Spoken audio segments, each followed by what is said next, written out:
Today in the United States, we observe Memorial Day, which commemorates the sacrifice of so many American veterans over the years, including John Basilone of the 1st Marine Division during World War II. The Bill of Rights Institute, through its Voices of History project, has some great materials on that.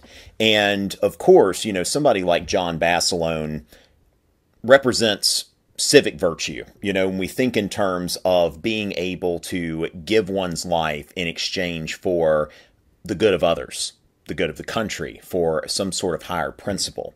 Now, of course, as much as we remember our veterans, which I think is important, this is also the 2nd anniversary of the death of Harambe.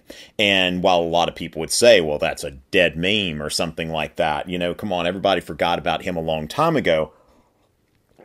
I don't think it's by accident that the 2nd anniversary of Harambe's death falls on Memorial Day, because like a lot of these veterans, Harambe's death, represents a life given for others, a life given to protect someone, a life given for a higher purpose. Now, of course, there have been times when I have used Harambe as an example of maybe what not to do in some situations. If you think of it from the point of view of social Darwinism, we think in terms of survival of the fittest or something like that. And the difference between altruism and benevolence. Now, benevolence is when we give to someone.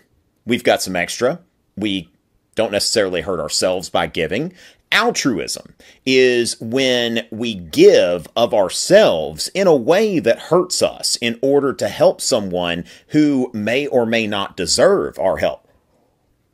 And when you think of it from the point of view of social Darwinism, in terms of, what kind of kid falls into the gorilla pit? We're not talking about the fittest here. We're not talking about the best that society has to offer necessarily. I mean, there are tons of 4-year-old kids who don't fall into the gorilla pit. And so Harambe, when he sees this child fall in and decided to protect this child, then as he's protecting, he wasn't thinking about, does this kid deserve my help? What's going to happen to me if I protect this child?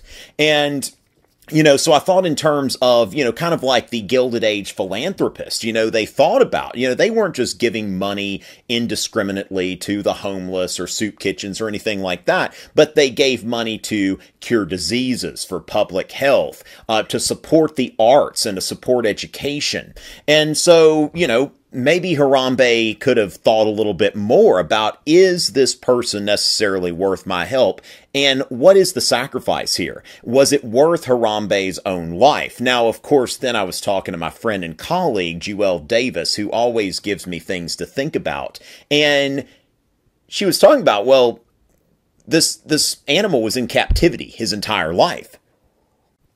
And I realized, yeah, I guess on some level, perhaps Harambe, when I was thinking of it all wrong. That, well, I thought that maybe Harambe should have just lived his own life and let this kid fend for himself, who probably didn't deserve his help, didn't do anything to deserve it. But that's not necessarily what Harambe was thinking. Harambe's life had been dictated by other people. He was told what he was supposed to be and what he was supposed to do. He did not have freedom until this kid fell in the gorilla pit. And at that point, Harambe finally got to make a decision for himself that, the zookeepers, the people who controlled him, couldn't stop him from protecting this boy, from helping this boy, from bringing this boy, benevolently dragging him through the water to safety and making sure that this crowd of people who looked to have hostile intentions toward him did not get their way.